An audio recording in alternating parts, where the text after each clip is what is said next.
To set the stage for today, it's very, very important, I think, when we're talking about water systems, managing water systems, Chesapeake Bay, that we think about the human dimension, because otherwise it can be a little bit more of an esoteric conversation. And so I think we need to be thinking about what happens when we don't have clean water to the most vulnerable among us, and that's women and children. Quite often what will happen is you'll see them carrying a baby on their back, they'll be pregnant, and they'll be carrying this water far, far, miles and miles to bring it to their family. The other group that is responsible for carrying water are children in our world. In our world, they and their mothers are mostly responsible for the nutrition and for the water. In fact, I was just in Uganda. We went out on a 5-hour car trip way out, really on the Rwandan border. And I watched these children that had draped these tanks over a bicycle. And there were like 4 tanks draped over the bicycle, and the children were pushing it up the hill. And someone in the car said, I just can't imagine them doing this. And I said, and quite honestly, this is done every day. This is not where you get water and it lasts for weeks upon weeks. They're bringing it for their community. This goes on every day that this woman is walking and this child's walking for water and the like. So when we look at the public health field, know that water is a critical component of our world and what we do. But one of the challenges we have is we all work in our little silos. And so you have public health, and you have environment, and you have water, and you have all different groups. And one of the goals is to figure out how we integrate. And that's why I thought this was brilliant that Peter looked at that whole idea of integration here today. Peter mentioned earlier, I had the great honor of last June, to be precise, to be appointed by the President to be one of 7 members of a commission that he established to try to get to the bottom of the causes of the blowout in the Gulf of Mexico that we all saw from the Deepwater Horizon platform, the Macondo well, that we all saw riveted as it continued to gush into the Gulf of Mexico for about 3 months. And we seemed helpless in trying to control that. The President asked us to find out what exactly would happen, look at the bigger context in which it happened, and make recommendations.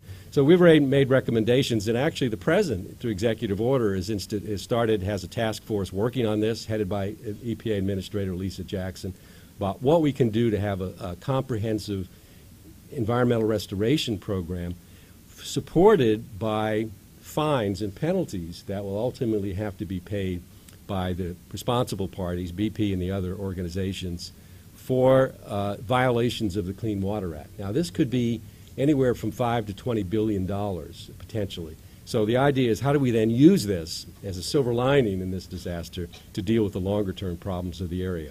And so there are many lessons, I think, from the Chesapeake Bay and Maryland's leadership in the Chesapeake Bay program that we can extend to them. A real honor for Maryland to have Don play that role. And if you think of this past year in terms of Maryland on the global stage, don't forget Dr. Rita Caldwell won the Stockholm Water Prize. And Don Bosch was appointed by President Obama to head this very important commission.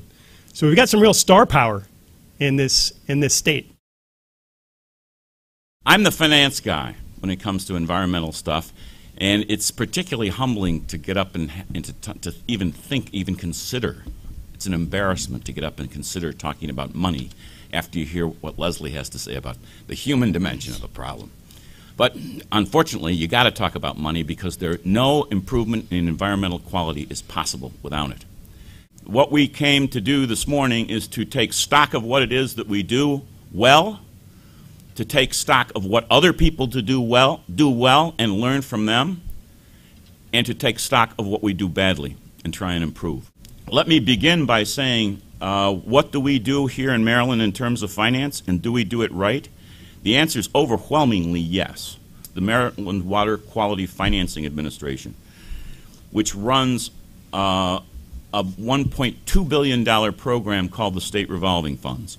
There's one for drinking water, there's one for wastewater. Of the $1.2 billion that Maryland has involved in this program, $600 million has been put in cash since the late 80s. And for every $5 the federal government puts in, the General Assembly appropriates $1, and that becomes a corpus of funds which can only be loaned. There are no grants involved in any of that money. It can only be loaned for drinking water and wastewater purposes. And the proceeds of those loans, they're all interest-bearing loans, are paid back and remain in the fund. That's a relatively simple idea. But I can't begin to tell you how badly that idea needs to be exported. One of the things that I think is going to be very crucial to our friends in Singapore in terms of exporting their models is the fact that China doesn't have any China's the hugest market for all of this, and China doesn't have a lot of good financial models to work with. The High River Basin, which runs from, if you've been to China, it's Beijing, and downriver is Tianjin.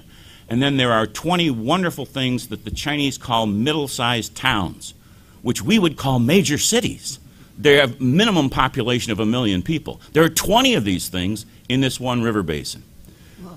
The program that I told you that we have in Maryland, the SRF program, in China, they need exactly that in this river basin.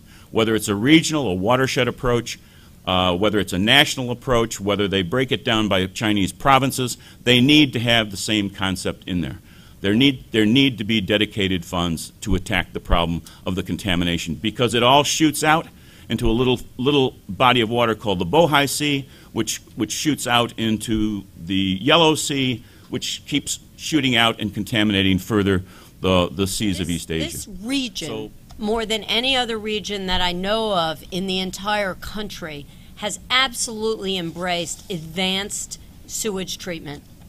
And particularly not only taking nitrogen removal down to BNR levels of, say, 8 milligrams per liter, but to what Bob was describing as enhanced nutrient removal down to 3.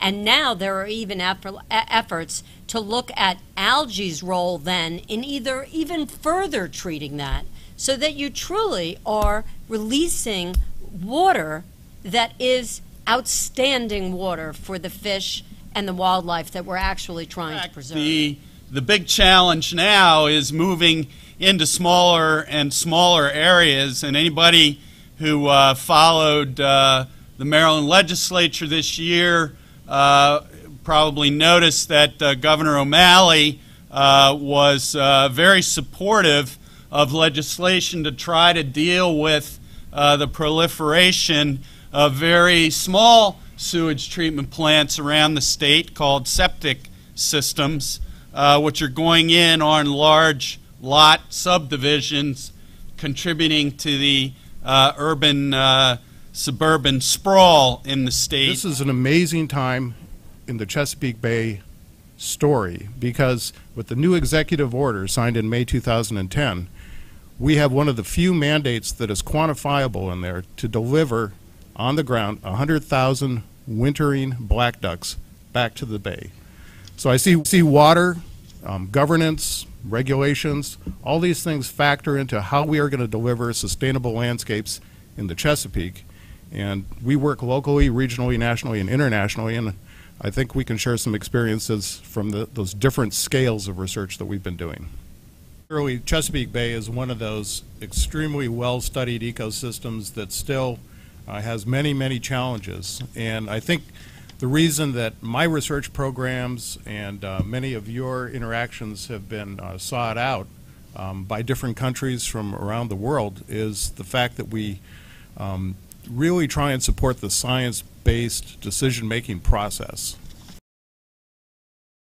We're working with the city of Xiamen and the watershed that Xiamen is located in. There are 3 cities, Xiamen and 2 others, are located in this watershed, and we were asked to assist the 3 municipalities to develop a strategic action plan for this watershed. This is a watershed that has been responsible for polluting in a big way Xiamen Bay, destroying the aquaculture industry, impacting tourism, and on and on. It has really impacted the water quality of Xiamen Bay.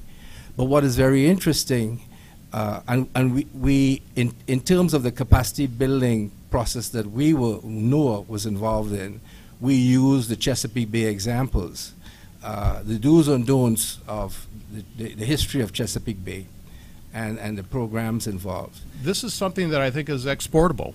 And certainly when we work in Southeast Asia, that's one of those things that our partners really value in terms of where we're trying to move.